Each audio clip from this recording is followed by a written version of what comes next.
നമസ്കാരം. ഇന്ത്യയിൽ സ്വന്തമായൊരു ബാങ്ക് അക്കൗണ്ട് തുറക്കാൻ വേണ്ട മിനിമം പ്രായം എത്രയാണ്?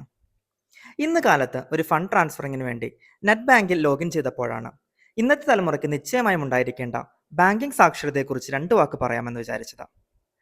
മക്കൾക്ക് രക്ഷിതാക്കൾ ചെയ്തു കൊടുക്കേണ്ട പല കാര്യങ്ങളിൽ ഒന്നാണ് സ്വന്തമായൊരു ബാങ്ക് അക്കൗണ്ട് എന്നാണ് എൻ്റെ അഭിപ്രായം. ആദ്യം ചോദിച്ച ചോദ്യത്തിന് ഉത്തരം 18 വയസ്സല്ല. RBI മാർഗരേഖകൾ പ്രകാരം 10 വയസ്സ് മുതൽ ഒരു കുട്ടിക്ക് സ്വന്തമായ ബാങ്ക് അക്കൗണ്ട് ആരംഭിക്കാം. അപ്പോൾ 10 വയസ്സ് മുതൽ ഒരു കുട്ടിക്ക് ആ ബാങ്ക് അക്കൗണ്ട് സ്വതന്ത്രമായി പ്രവർത്തിപ്പിക്കാമെന്ന് രാജ്യം വിശ്വസിക്കുന്നു. ഒരു സ്കോളർഷിപ്പ് ലഭിച്ച പൈസ മാറിയെടുക്കുന്നതിന് വേണ്ടി 2001 എനിക്ക് ആദ്യമായി ഫെഡറൽ ബാങ്കിൻ്റെ കുന്നംകുളം ശാഖയിൽ ഒരു അക്കൗണ്ട് ലഭിക്കുന്നത്.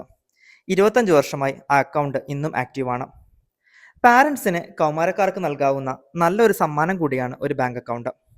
പണം എങ്ങനെയെല്ലാം വരുന്നു, എന്തിനെല്ലാം ചെലവഴിക്കുന്നു, ഏത് ആവശ്യത്തിനാണ് മുൻഗണന കൊടുക്കേണ്ടത്, ഒരു ഓപ്പർച്യൂണിറ്റിക്ക് വേണ്ടി നമ്മൾ പണം വിനിയോഗിക്കുമ്പോൾ നമുക്ക് നഷ്ടപ്പെടുന്ന മറ്റു ഓപ്പർച്യൂണിറ്റികൾ എന്തൊക്കെയാണ്, പലിശ സമ്പ്രദായം എങ്ങനെ പ്രവർത്തിക്കുന്നു, ഇത്തരം കാര്യങ്ങളെല്ലാം മനസ്സിലാക്കുവാൻ ഇത് അവരെ സഹായിക്കുന്നു. ഇതിലേതെങ്കിലും വിഷയത്തെക്കുറിച്ച് നിങ്ങൾക്കറിയാൻ ആഗ്രഹമുണ്ടെങ്കിൽ കമൻറ്റ് ചെയ്യൂ. അടുത്ത വീഡിയോയിൽ തീർച്ചയായും മറുപടി നൽകാം.